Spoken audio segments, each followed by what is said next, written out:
माँ और बेटी के खूबसूरत प्रेम से चित्रित कविता गहने।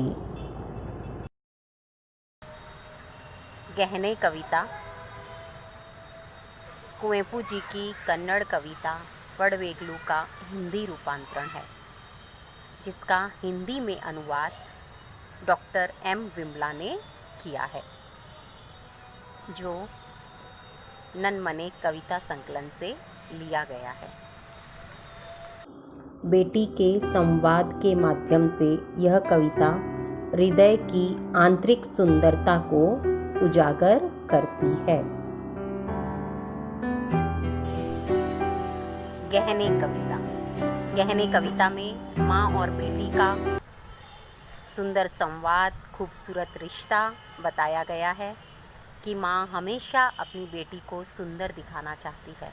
वह चाहती है कि उसकी बेटी गहने पहने, नए नए कपड़े पहने और हमेशा खूबसूरत लगे।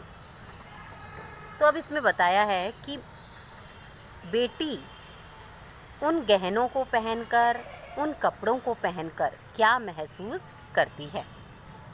तो बेटी कहती है, सोने के गहने क्यों कर माँ तकलीफ़ देते हैं, नहीं चाहिए माँ।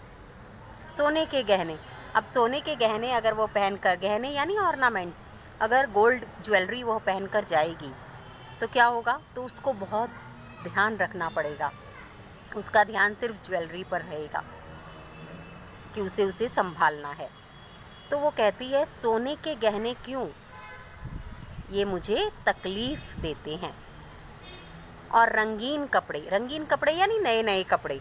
अब नए नए कपड़े अगर मम्मी तुम्हें पहनाएगी तो बाद में वो क्या कहेगी साथ में, कि इसको ख़राब मत करना।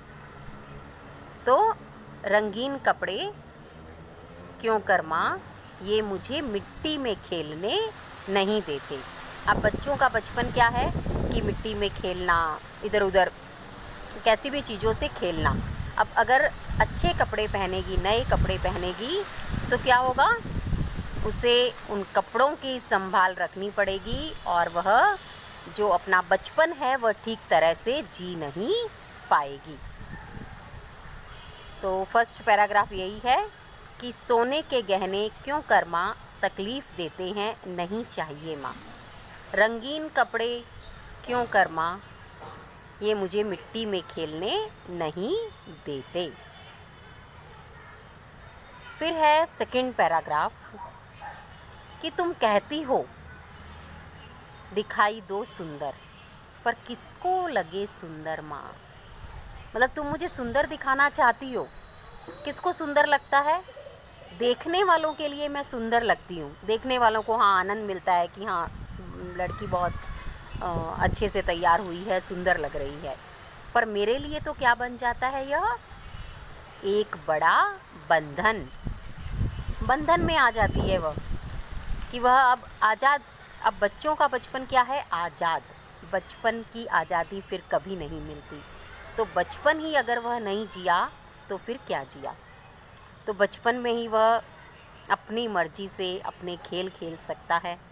तो वह यही कहती है कि माँ देखने वालों को सुंदर लगता है, उनको आनंद देता है, वो खुश होते हैं, पर मेरे लिए तो यह एक बड़ा बंधन बन जाता है।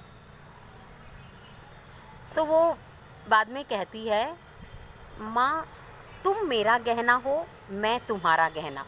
मतलब मेरा यह बचपन और तुम्हारा मातृत्व, मातृत्व यानी तुम्हारी ममता, जो तुम्हारा मेरे प्रति प्रेम है, वही तो गहना है।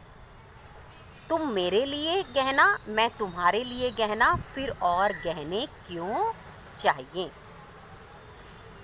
तो अब इसमें कवि कुवेंपू जी मतलब ये कहना चाहते हैं, गहने हमें शोभा देते हैं, हमें सुंदर बनाते हैं, हमारी खूबसूरती में निखार लाते हैं। पर वह गहने जब बचपन छीन लेते हैं तो उस बेटी का जो दर्द है वह इसमें बताया है कि बेटी अब क्या कह रही है, गहना कौन है, मतलब मेरी खूबसूरती कौन है, मेरी माँ।